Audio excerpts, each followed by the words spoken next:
there are 7 people here. Thank you for joining me today. We're talking about resumes, and what I'm going to do today is I'm going to try and go through how to write a resume in this modern age, because things have changed a little bit, like in the last 5 years. Now with AI here, that's changed a lot of how we do resumes.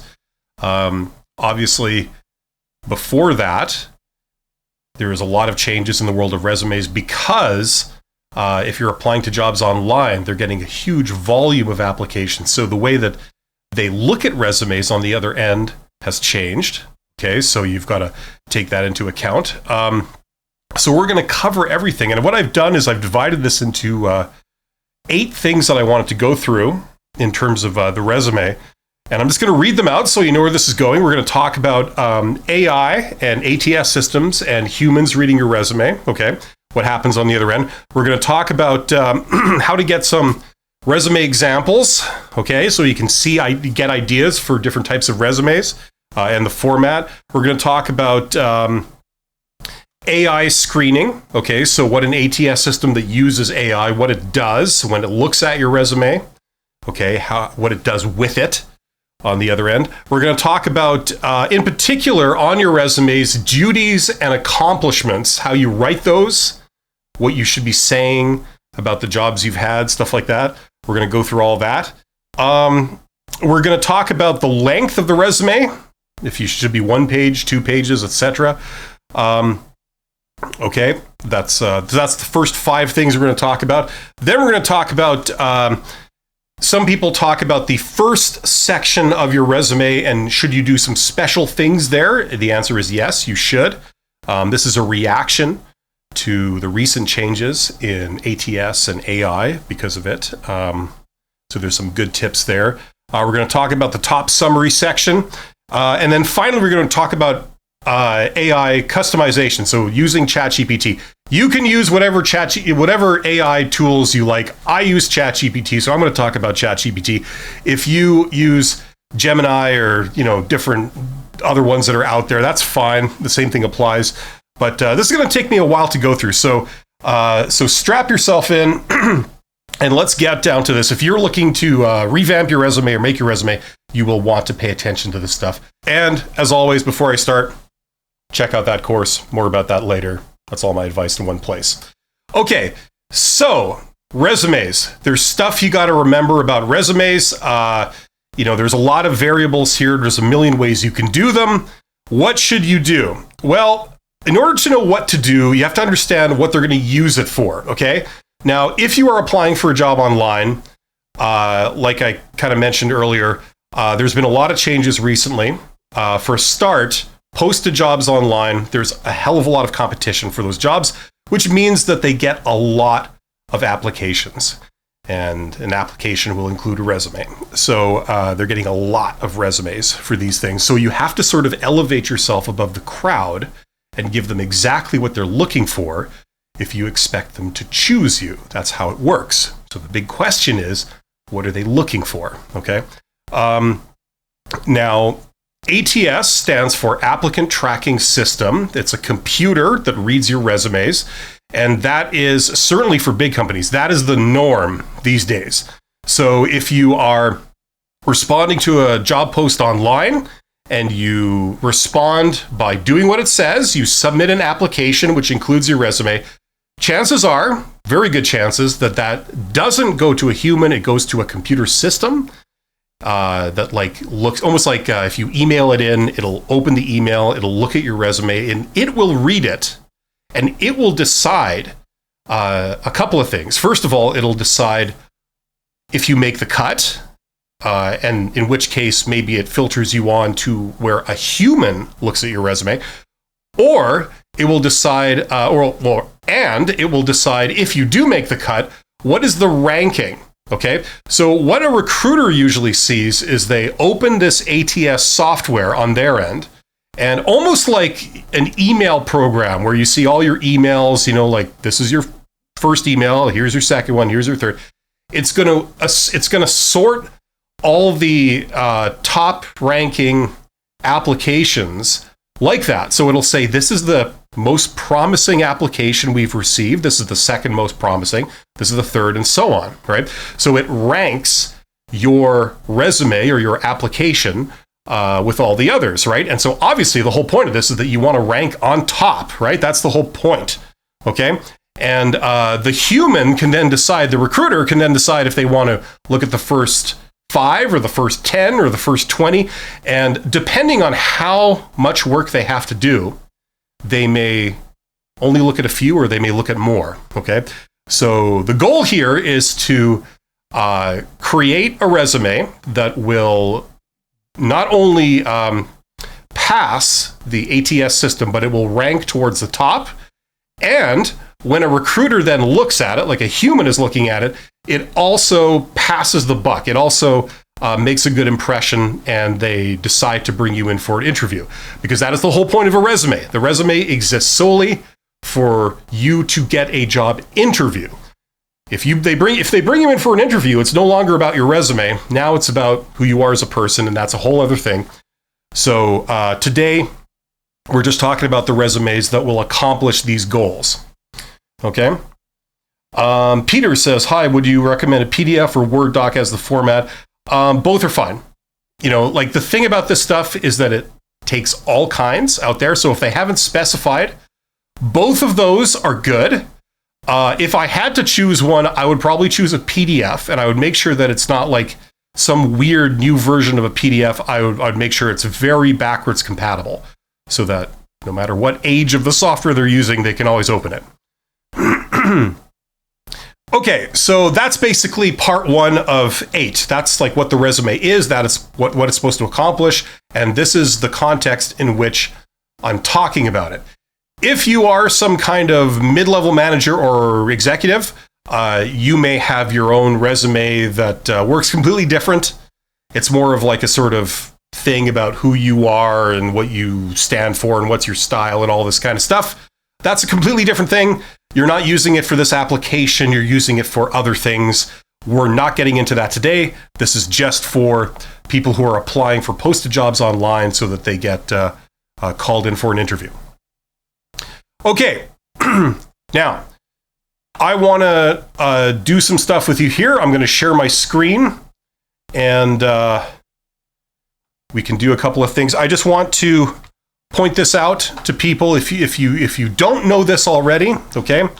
Let's see here. So, resume examples. Now, I'll tell you what, let's do this in Bing. I like Bing. So, Bing.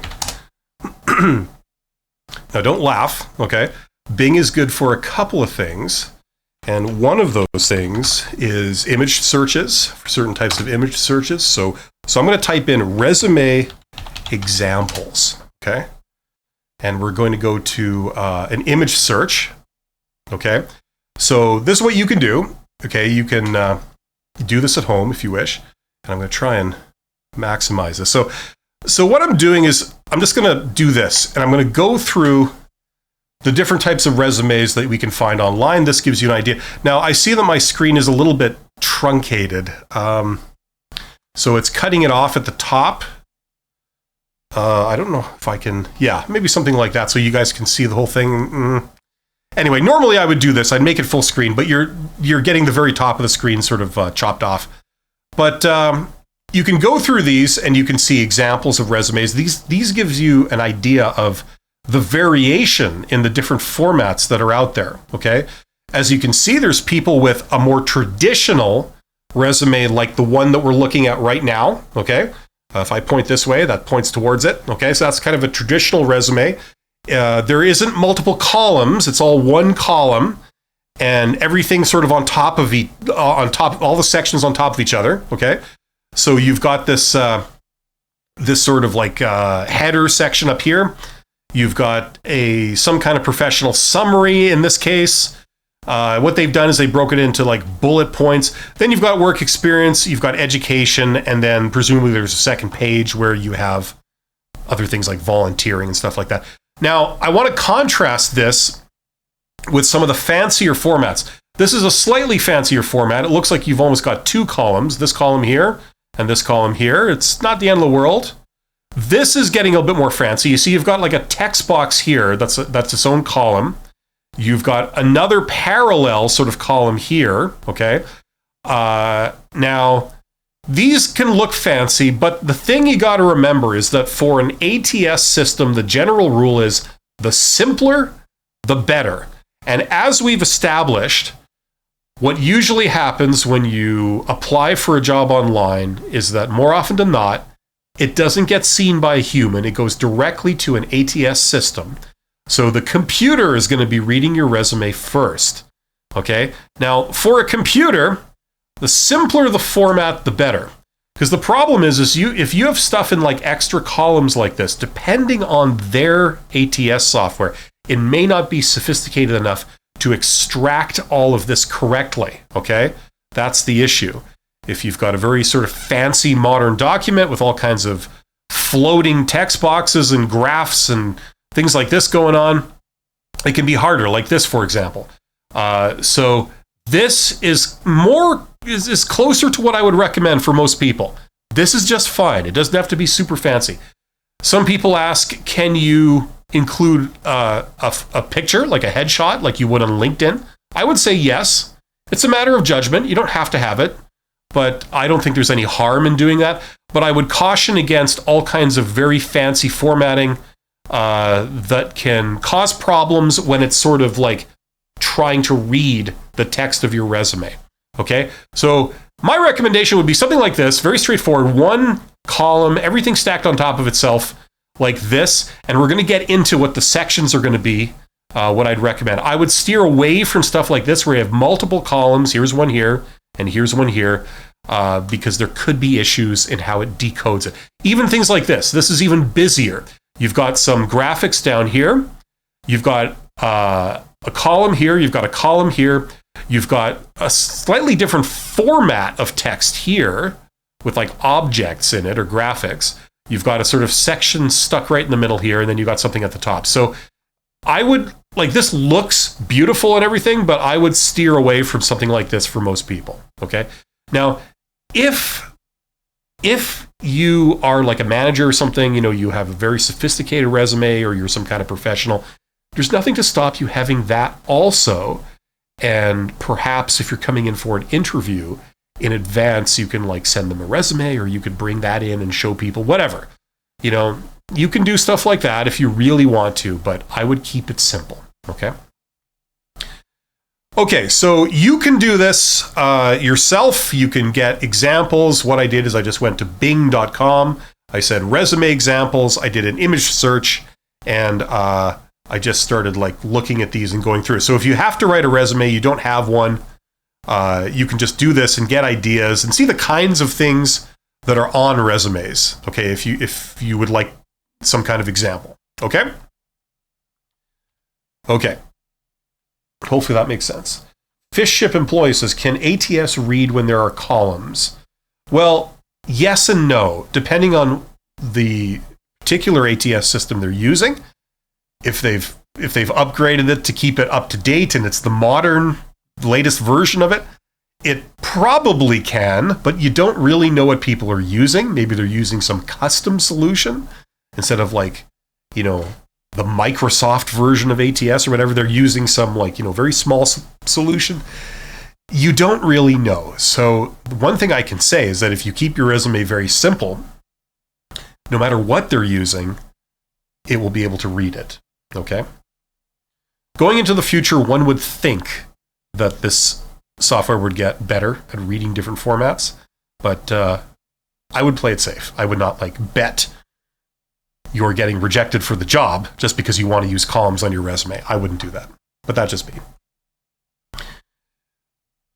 Okay, so that's kind of part 2 of 8 that I wanted to go through. We talked about sort of some examples. Okay, let's talk about what ATS does. Okay, it's pretty simple what ATS does. The first thing it does is it parses your resume. It reads it. Okay. Keep your resume simple so it has an easy time doing that, right? I minimize fancy graphics and really fancy formatting just in case you don't want you to be rejected because it couldn't understand your resume. You know what I mean? Then it does several things. One of the things it does is keyword matching or key phrase matching. Okay? Usually the way it works is that an employer will have certain things that they are looking for. Now, some of those things they have disclosed publicly in the job posting, usually in a section called requirements, right? So they've said, we're looking for someone who has this education, this experience, 5 years of this, 2 years of that, these skills, right? This is what we're looking for. We're looking, and then they might have other things on there like traits, like we're looking for someone that's, a multitasker, or we're looking for someone, that has superior communication skills, or, likes working in a cross-functional environment, like things like this. Maybe they're looking for someone who has sales experience or ability to have good conversational skills, something like that. It won't necessarily be education and training. It could be other things too. It could be personality traits, this kind of thing, right? And the idea is that what the ATS system is going to do is it's going to look for those things on your resume. And what that means, of course, is it's going to look for certain terms, certain words, either words or phrases, right? When ATS started a few years ago, it would just look for words. Now it's looking for words and phrases, okay? Now, what makes this complicated is that you can usually describe almost anything with more than one word or more than one term, right? This is the problem. And I've talked about this quite a lot. For example, when I started my first career job ever about 1 million years ago, my job was frontline manager, right? That was my official title. That was the term that my company used to describe that. What almost every other company in the world would describe it as is supervisor, right? But no, I wasn't a supervisor. I was a frontline manager, even though those two terms are pretty much interchangeable, right? So the problem is that if they say in the job description they're looking for someone with frontline management experience, but the problem is your resume says supervisor, you have supervisory experience, maybe at that employer, at that organization, they don't use the term supervisor, they use the term frontline manager. So they're looking for the term frontline manager on your resume. And the problem is you're not using that term, you're calling it a supervisor, right? Now there's about 1 billion examples of this that we could go into. I'm sure you guys have encountered that kind of thing before, where they call the same thing different terms depending on what organization you're working at, right? So how do you know what you should refer to this stuff as? Well, the obvious thing to do is to go to the job posting and see what they themselves called it. If they're using the term frontline manager, then that's what you call yourself and when you talk about your frontline manager experience. If they call it supervisory experience, then you use the term supervisory experience because that's what they call it, right? So even though that wasn't your official job title, that's really what you've been doing. So you'll probably get a lot further if you use their lingo, their terminology, okay? So you have to adapt your resume to the lingo they're using. The theme of this today is that we need to customize our resumes, and you can see where that's starting already, right? So after parsing, ATS systems, they look for keywords and they look for key phrases that they know that they may or may not have disclosed to you, the candidate, that they're looking for those things, okay? The only thing you can do is you can take a look at the job description. You can certainly speak to all the things that they said they were looking for, so you want to make sure those are on there using the right lingo. And you could perhaps make some educated guesses about some other things they might be looking for, right? Maybe a good work ethic or punctuality or, strong networking skills or collaboration skills or, team building skills or public speaking skills, things that they may not explicitly state, but we all know it's kind of a given. They want someone professional. They want someone that understands that industry, things like this, okay? So they do the keyword key phrase matching, then they rank. Okay, they rank all the resumes that they get. Okay, the ones that have more keywords or key phrases get ranked towards the top. The ones that have less get ranked towards the bottom. And they may put different weighting on different key terms or key phrases based on how important it is to them. Okay, sometimes we see that. So they rank all the resumes, and then after they filter. So if you don't have certain things that they're looking for, they may simply not rank you lower. They'll just say, nope, it's an outright rejection. We're looking for someone who's got this. Your resume didn't make any mention of that. Therefore, the ATS system rejects you based on that. Okay, so that's how this stuff works. It parses your resume. It does keyword and key phrase matching. It uses that to filter, to reject some resumes outright. And then the ones that it doesn't reject, it ranks them in order of like the score, as it were, that it gets based on how many keywords and key phrases and which ones you've mentioned. Okay, so that's what ATS does. And then it presents that to a human, usually the recruiter. Okay, so that's part 3 of what I wanted to talk about of 8. Okay, so let's move on to part 4 of 8 that I'm covering here. Okay, so the meat and potatoes of your resume is going to be the main section where you describe the jobs you've had, all your work experience, and you're going to write a little bit about them. Okay? Now, there's many different ways of doing this. For example, one way is to describe your duties. I did this, I did that, I did that, I did that. You know, I was the office manager. That's your title. I answered phones. I locked and unlocked the office. I directed. I operated the company phone switchboard. I directed mail. I handled all inquiries in person at the front desk, and I coordinated schedules for appointments for the professionals that worked in the office. Right? You're just listing the stuff you did. That's one way to do it. Those are your duties. Okay? Another way to do it is, instead of doing that, you think more in terms of accomplishments, or accomplishments if you come from the UK, right? So that is a little bit different. That's where you talk about the impact of things you did. You didn't just say what you did, you say the impact, like what difference it made, right? So the official way this is done for jobs that require a lot of impact and a lot of accomplishments is they quantize it, which means that they put numbers, right? The effect it had. And there's usually 2 standard ways of doing it. One is in terms of percentage. So an example would be, I directed calls, and the way I did it was I came up with a slightly different system where misrouted calls went down by 20%, something like that. Okay, so there was a 20% reduction in misrouted calls. Something. I'm just making these examples off the top of my head. So percentage is one way to quantify things.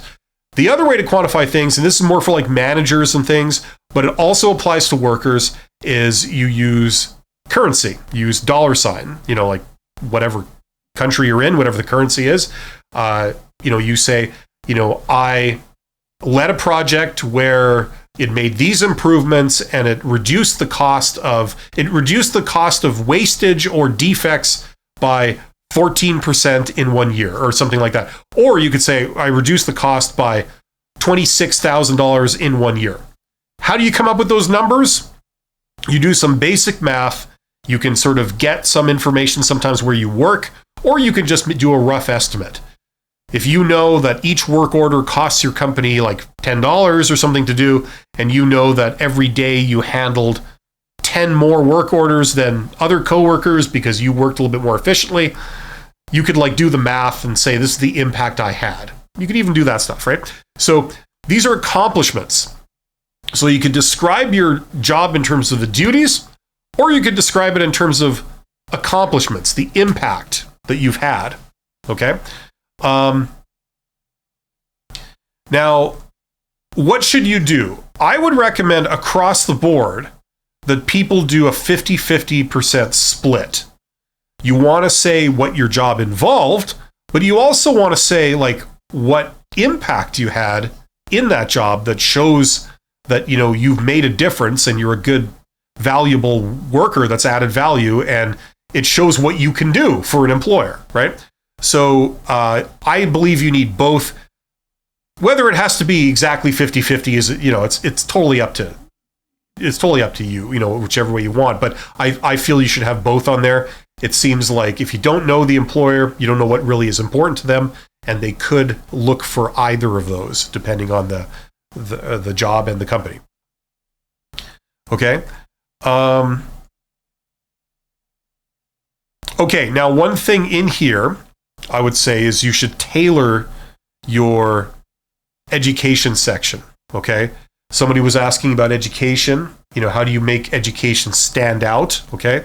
We're going to talk about that. The short answer is you put it, the things you want people to know, you put it in a special section right up top, okay? But we're going to get to that later. But the way resumes usually are formatted is you have your sort of introduction where you talk about who you are, your name and stuff. Then you have your experience. Then you have your education. So in your education section, you're going to want to tailor that. Now, if you've taken all kinds of different training, like in all kinds of eclectic things, you've got a degree in this, you've got a degree in that, you know, you've got a degree in marine biology and a degree in, you know, the impact of late Renaissance art on European secular society.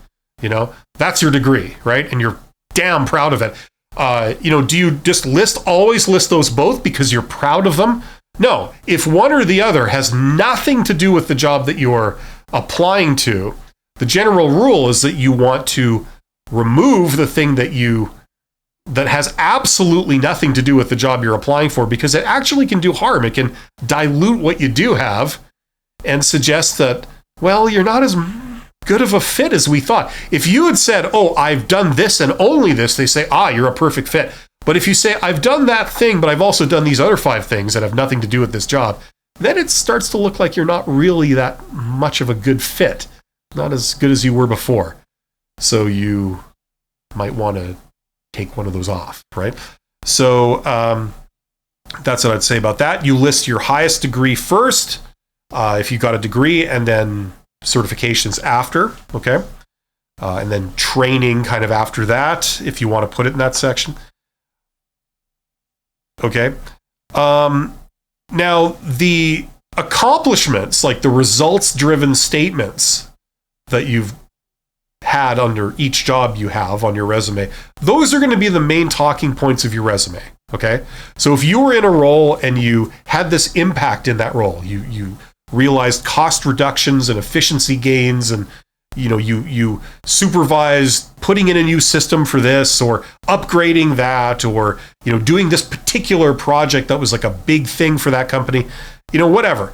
That's going to be one of your main talking points on your resume, okay? In a job interview, you probably go into the details of that as an example of what you can do, right? So these things are going to be the meat and potatoes of your resume. Okay, so basically we're talking about what problems you've solved and what impact you've had, okay? So the way you would phrase that, like if it's an accomplishment, you know, there's many ways of doing it, but you could say, I did this and it resulted in this. So I implemented this new, we upgraded this, this inventory management system in the warehouse, and it had this impact. It resulted in, you know, a 50% gain in terms of finding things, you know, reducing costs due to misplaced inventory, or, you know, reorders or things like this, rush orders because we thought we had it, but turns out we didn't, you know, that kind of stuff. So like, that's kind of a way to phrase that stuff. I did this and it resulted in that. And there's some people that'll say, like, you know, you need certain verbs in there. You know, I implemented this, I improved that, I upgraded it. I don't think we have to get down to that level. You could say it the way you want. Just say it as directly and simply as you can, right?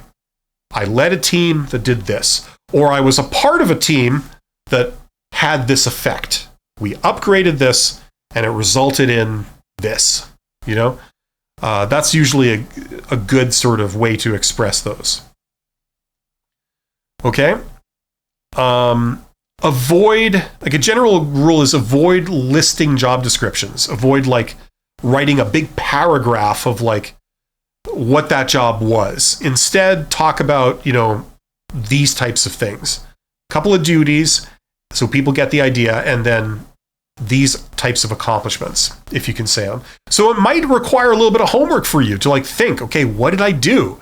Because I really just sort of followed instructions. But if you think hard enough and you analyze what you actually did, you can come up with these types of ways of describing what you did. Okay, I'm sure you looked at something and said, hey, you know, we could maybe do this better. I didn't adopt exactly what the person before me did. I changed it a little bit. You know, you can think about stuff like that. And those are talking points for your resume and later on in job interviews. Okay, does that make sense? So like those are going to be the meat and potatoes of your resume. And they're going to show an employer, like, this is the kind of stuff you've done. This is the effect it's had. And this is the kind of thing that you can do for them. So if they hire you, you'll be able to make similar gains or similar accomplishments, similar results, right? That's the idea. Number 5, length. People ask, like, what length should my resume be? The general rule, like what I would say, is if you have less than 5 years experience, 1 page is probably good. Like you could probably get everything into 1 page that's relevant. Okay? I'm sure you could talk forever and fill up 10 pages of all the details of all what you've done, right? If you really wanted to. I'm sure you could. But in terms of what the employer cares about, that they want to see, probably 1 page is good if you have less than 5 years experience, okay? If you have more than 5 years experience, 2 pages, or between 1 and 2 pages, right? So you've got a page and a half, you know, or 2 full pages. That's kind of the very general rule, okay? So that's what I would say in terms of length. Okay, part 6 of 8. This is going to be an answer to what someone was asking about earlier. I can't remember who it was. Anyway, someone mentioned that earlier. Okay, so this is something that is recommended by several recruiters, people that either I know or other people I've just heard talk. And that is that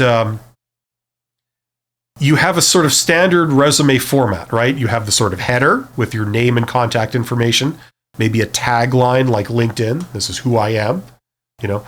And then you have experience, and then you have education, and then you have extra stuff at the end, right? Like volunteering and things like this. Okay. Now, what a lot of people recommend, and I agree, is that you have some kind of professional summary. Okay. That's right under, you know, that header section where your name is. Okay. And instead of writing like a big paragraph, because nobody reads paragraphs, the computer can read the paragraph, humans won't, okay? Humans respond better to like things in point form. Bam, bam, bam, bam, bam, right? Something I did like in a past life when I had a resume and I used it to get jobs was, you know, I highlighted keywords so they would stand out to a human, right? So for example, if you are applying for a job and under the requirements in the job description, it says we need someone with this degree, like a, I don't know, medical degree, and 10 years experience doing this, like heart surgery, and, you know, you'd have to have these skills, you know, diplomatic skills, collaboration skills, you know, or whatever, or more technical skills, you know how to use this particular type of equipment, okay? Right? This is what we're looking for, okay? So let's say they've said that in the job posting. If you are creating a resume that you're using to apply for that job, what makes sense is that in that section, right under the header where you have like professional summary or professional experience, you say like, I have this, medical degree, highlight,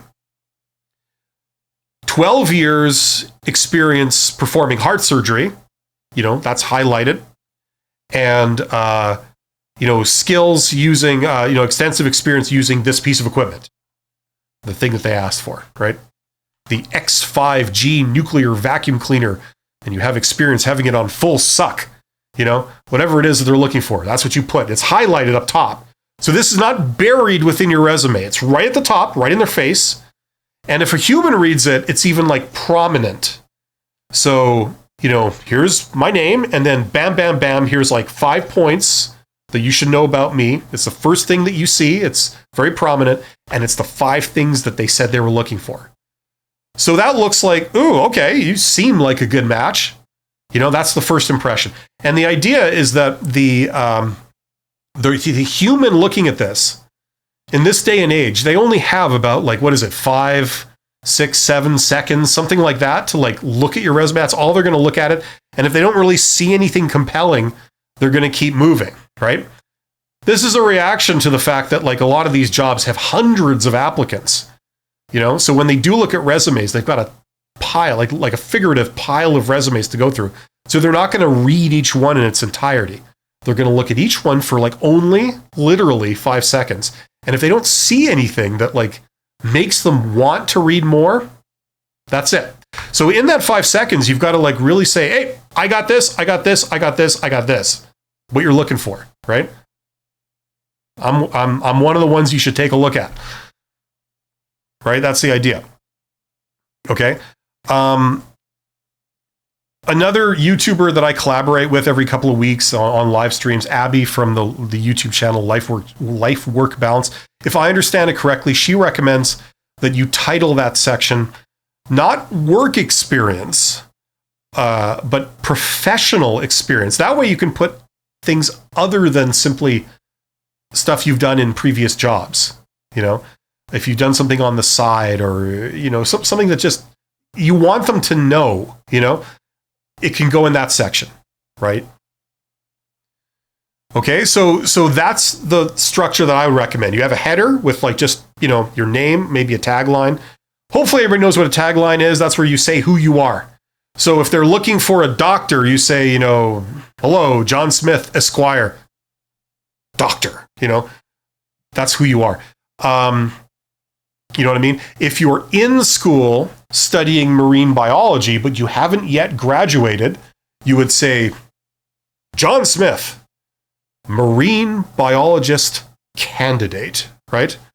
That suggests that you're studying to be a marine biologist, but you haven't quite finished your education yet. Okay? So the tagline is who you are, right? To that person.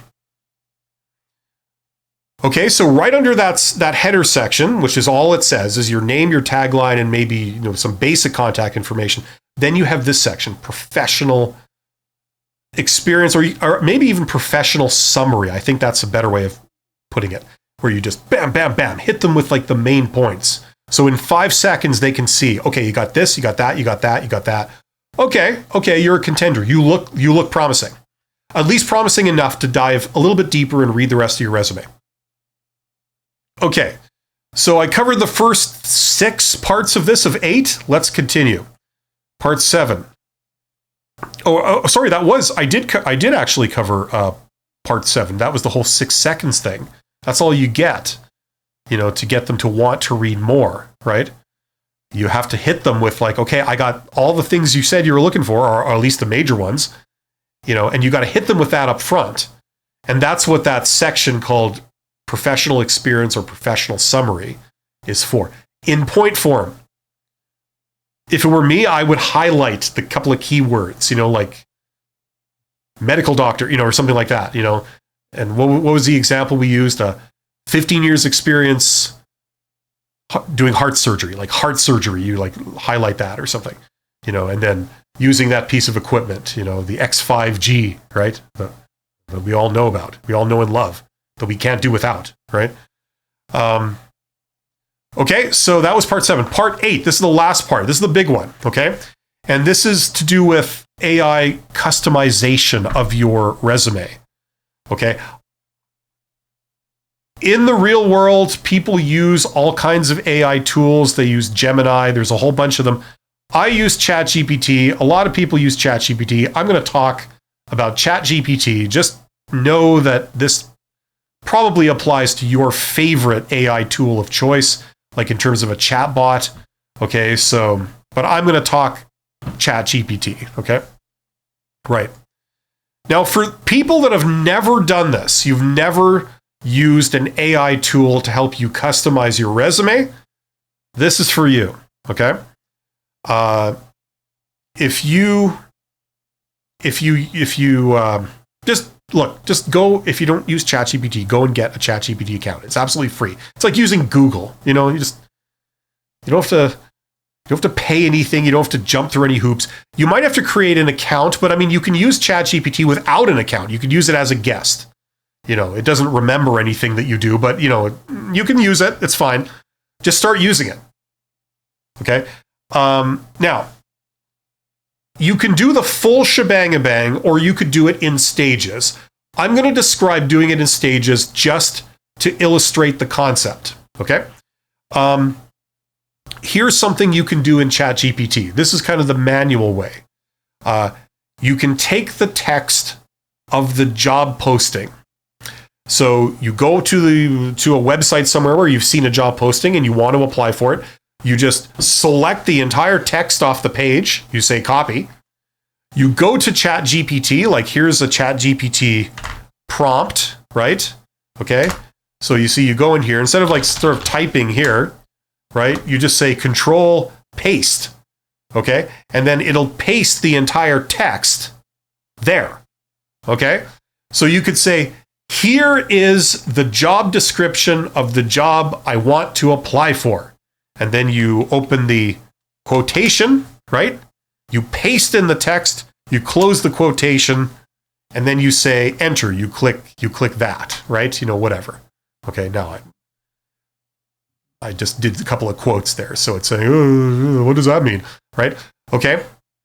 But then let's say you entered that in there. Then, for example, what you can do is you can type in something like, you could say, analyze the job description that I've just given you, okay, and identify the top 10 key skills required for this role. Okay? And you know what? Maybe if you bear with me, I don't know if people are super interested in this, but if you just bear with me for a second, let's see if we can do this, okay? So I'm going to go to Google and I'm going to try and come up with like a job description. I don't know, just jobs in, sure, my hometown. Why not? Okay, here. Oh, a dietary aid. This one's really for me. I got a good feeling about this. Okay, so job description. This is it. It's like one line. Okay. Oh, show full job description. Okay, here we go. So this is the whole thing. I don't know if you guys can see this, but it says job summary, qualifications, skills. Okay, so what we're going to do is we're just going to, can I copy this? Yeah, I can copy this. Okay. And does it have the, yeah, I can get the title too. So there, something like this. Now I'm going to go to ChatGPT and I'm going to say, here is my job description. Okay. And I'm going to say Control V and I'm pasting in that entire text string there. I don't know if you guys can see that. Okay. I'm just going to put quotes on the end. I'll say enter. Okay, now what is this? You know, I'm going to make this bigger so you guys can see. Okay, so it says, thanks. Would you like help writing a resume, cover letter, or preparing for the interview for this role? Now, it makes a good point. You can not only use this to create resumes, but you can use it to write cover letters or do any number of things, okay? Right? So let's try that thing that I had mentioned earlier, okay? And what I'm going to do is I'm just going to copy the text that I had, and I'm going to paste it in instead of like typing it out. I'm going to say, analyze the job description and identify the top key skills required for this role. Enter. Okay, so it says, here are the top key skills, okay? So food handling and safety, must have a valid food handler certificate, ability to work safe Meal preparation assembly, retherming and assembling meals according to diet orders, serving meals to residents, okay, and so on. So it's like giving you a summary that you asked for, okay? So it's analyzing the job. Now, if you were going to manually rewrite your resume, you probably need to start with this, right? Okay. Now, what else can I do here? You know what? I think that's probably good just to show you what I'm talking about, okay? The next step is, instead of grabbing the job description, you would then grab your resume and paste the text of your resume, just like you saw me do, right into the same prompt, right? You say, here is my resume. And you put it in quotes or something, and then bam, your entire text of your resume, okay? And then you could say, for example, something like, convert my accomplishments and responsibilities into impactful, quantified bullet points. That is a quote from a recruiter that I did like a collaboration with a while ago. Okay, and that's a good way of phrasing it. You could phrase it yourself. So you're saying, like, you know, I want you to take what I have, okay, but I want you to rewrite it automatically in this format, okay, of like accomplishments that are in bullet points, okay? So what you're doing is you've got, like, you're analyzing the job description, you're drawing out, like, what do I need to get this job? What are they looking for? And then you're looking at your resume and you're saying, like, okay, bring out, like, my top 10 points, okay? So this is kind of a very manual way of doing it. Now, if you wanted to rewrite your resume manually from this point, you could, right? Using commands like I've just used, where you say, I want you to take what I have and reorder it this way. That's one way to do it. That's where you separate out these individual operations. And I just did that to illustrate what this thing can do if you've never used it before, okay? The second and final part of this thing I'm talking about, resume customization with AI, is this. It's a combined approach where you don't break it out into manual tasks like this. You let it do all the thinking and do the whole thing automatically for you, okay? So the first thing you would do is what we just did, where you input the job description, right, as text, then you input your resume as text. Now you can give it specific instructions, okay? You can say, rewrite my resume so that it is tailored to apply for that job, right? That's the basic instruction. And then you can give it parameters. You could say, make sure that you match up as many keywords and key phrases as possible. Match the lingo that they use. Don't use the lingo that I use to describe something. Use the lingo they're using to describe all my stuff, right? Okay. You know, like I said, maximize the keywords and the key phrases. Match the job requirements. So, you know, whatever they listed in job requirements, address them in the order they listed and, you know, match them up. Make sure that those are the things that are prominently displayed on my resume. And then you could even do things like worrying about dilution, where if you have something that has nothing to do with this job, you say, leave it off the resume I'm going to send them. You know, because if it has nothing to do with this, and it might be seen as like a distraction, or I could be overqualified, just leave it off. You know, so what you get is you get like as close of a match that you can make me look to this. Okay? And you let it do it for you. Okay? And then you see what it's done, you proofread it, you might tweak a few things here and there, and then you put that into a PDF, you know, you format it, you know, you give it the titles and all that kind of stuff, and then bam, there you go, send it off. So how long does that take? If you do this multiple times a day, you can get this down very quickly. You know, you can get this to take like, I don't know, 10 minutes, 15 minutes, like certainly less than that. You know what I mean? And it's not a lot of super complex thinking work. It's just more manual work, like copying things, copy pasting, giving it instructions, taking the output, putting it here, formatting it, sending it off, right? Okay, so that's what the resume customization looks like that you can do today. Now, can you do 30 jobs in a day like this? Of course. I mean, maybe that might take you a couple hours, but you could do it, you know? So that's what I'd recommend, okay? Now, you can give it specific instructions. You could say, I want the final format to have this. I want it to have that professional summary section. You can keep adding, you know, parameters to what you tell it to do. And it will do it. You can even get it to highlight things or to put certain things in bold, you know. So the more you do of this, the more you can sort of customize the instructions you're giving, and the more effective the output will be. And that's how you can apply for jobs with a custom tailored resume that still represents you, that really speaks to what they're looking for, and it gets noticed in that 5 seconds that a person may look at it. That's how all this stuff comes together. Okay, so that's the end of my sort of monologue on resumes. Okay, what was this called? How to write a perfect resume. That's what I'd recommend. This kind of process. If you want to go further with all this stuff and just want to know about all my advice for getting hired, check out that course. And the details in the description box below this live stream.